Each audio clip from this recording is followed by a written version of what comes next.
Uy, love. Ano pala? Basta, ginagawa mo dyan. Tapos na ako magluto. Gusto mo na kumain? Mamaya na siguro. Busog pa naman ako.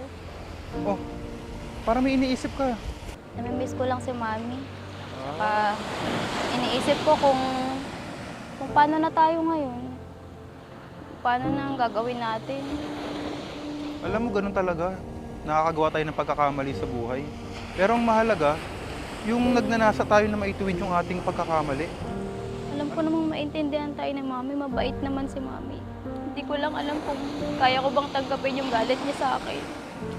Huwag kang mag-alala. Nandito naman ako eh. Sasamahan kita. Magkasama natin kakausapin si mami mo. At higit sa lahat, syempre, hihingi tayo ng tulong sa Diyos na sana mapatawad tayo ng mami mo. Natatakot kasi ako eh. Natatakot ako sa reaksyon ni Mami. Alam kong na-disappoint ko siya. Pero sabi mo nga, may awa naman ng Diyos. Lalo pa ngayong may blessing na binigay sa atin.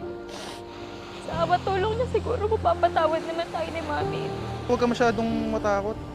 Mabait naman mami mo, matatanggap niya.